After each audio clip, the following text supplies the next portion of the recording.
Rayana Olga est confrontée à l'injustice à chaque période de sa vie.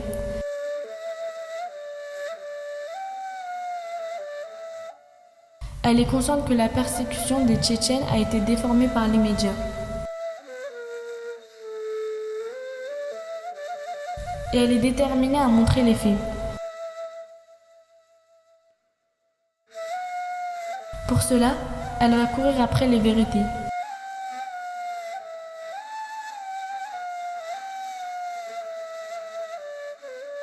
Ce voyage lui apportera l'islam, qui est le sens de toute sa vie.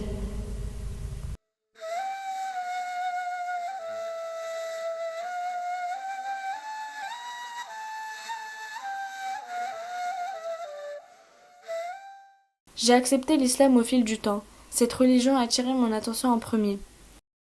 Les livres que j'ai lus et les informations que j'ai reçues, plus tard, ont accru ce désir. Mais le principal point critique s'est produit pendant l'été 2010. J'ai reçu une offre d'emploi de la plus grande chaîne de télévision de Pologne. C'était une chaîne très célèbre et les offres d'emploi étaient une coïncidence. J'y suis allée avec une interview que j'ai préparée pour diffuser le numéro tchétchène à la télévision.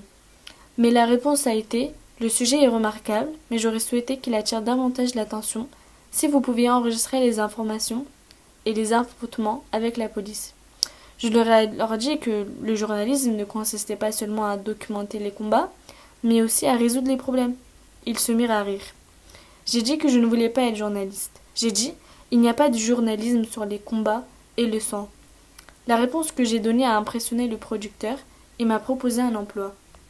En août, j'allais commencer par un stage, mais en juillet, j'ai décidé d'aller en Tchétchénie. La même année, des villageois innocents ont été abattus par des soldats russes dans le village d'Ashtı, à la frontière de l'Ingouchie, en Tchétchénie. Les nouvelles ont dit que c'était une erreur, que le feu avait été fait par hélicoptère. Ils ont affirmé avoir comparé les paysans aux terroristes. Les photos et les preuves que j'ai obtenues à la suite de la recherche étaient en fait la preuve que des gens ont été tués à très courte distance. Je ne pouvais pas ignorer cet incident.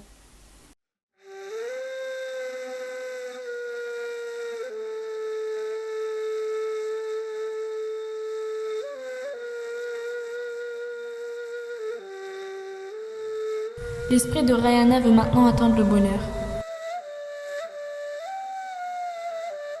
Au cours de son voyage, elle sent qu'un grand désir jaillit en elle.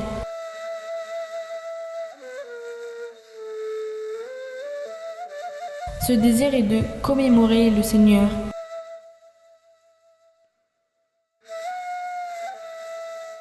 Seule satisfaction du cœur, seule source de paix.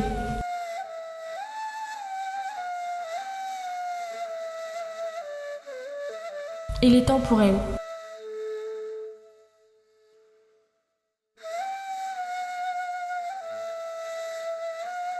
Rayana Olga fera partie des heureux passagers de la route du salut.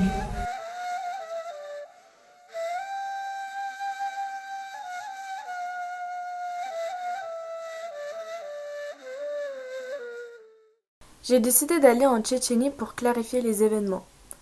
Quand je n'ai pas pu trouver de billet via Moscou, je suis allée voir ma famille, habitant à Belgorod. Mon ami, qui est un ancien turc de Mesquite, m'a invité au mariage de sa sœur. C'était près de chez moi.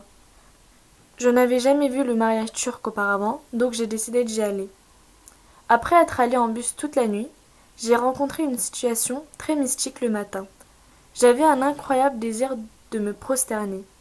Je voulais prier en posant le tapis de prière comme tous les musulmans. Je ne savais pas exactement comment le faire, je ne connaissais que des citations et des mouvements mineurs. Malgré tout, je suis descendue du bus, j'ai commencé ma prière en déposant ma veste. Je souhaite qu'Allah me guide, me montre comment je dois continuer. Quand je suis arrivée à l'endroit où allait être le mariage, j'ai vu le foulard de la tante de mon amie. Quand j'ai appris qu'elle priait et jeûnait, je lui ai demandé de m'en dire plus sur l'islam. Elle était très heureuse et m'a beaucoup parlé de l'islam et des musulmans. Elle m'a enseigné quelques sourates. C'était un signe que je pouvais facilement percevoir et faire cela. Il m'a été facile de mémoriser des sourates que je ne connais pas du tout, lues en arabe. J'ai mémorisé les prières et les invocations lues dans la prière en peu de temps. Et quand je suis allée en Tchétchénie, j'étais devenue musulmane dorénavant. J'ai jeûné la même année pendant le ramadan. Je ne pouvais pas tenir tous les jours, mais j'ai rattrapé les jours où je ne les faisais pas plus tard. C'était dur pour moi. J'étais seule, je ne pouvais pas comprendre certaines choses. Bien sûr, c'était à mon retour au Bélarus, il y avait beaucoup de gens pour m'aider quand j'étais en Tchétchénie. Mais je faisais tout ce que je pouvais.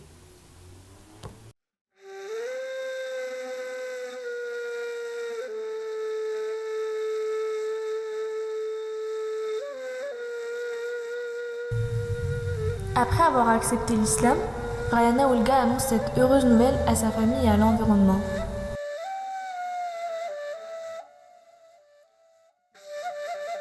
Contrairement à de nombreuses sociétés étrangères, son entourage accueille favorablement cette situation.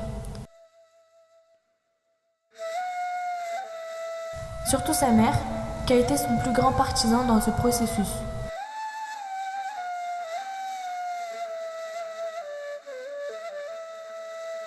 Cependant, leurs collègues portent les traces de la mauvaise image attribuée à l'islam.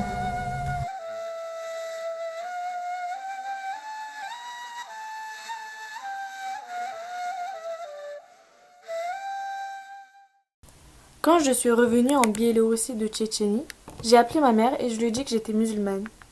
Ma mère savait que j'irais jusqu'au bout après avoir pris une décision.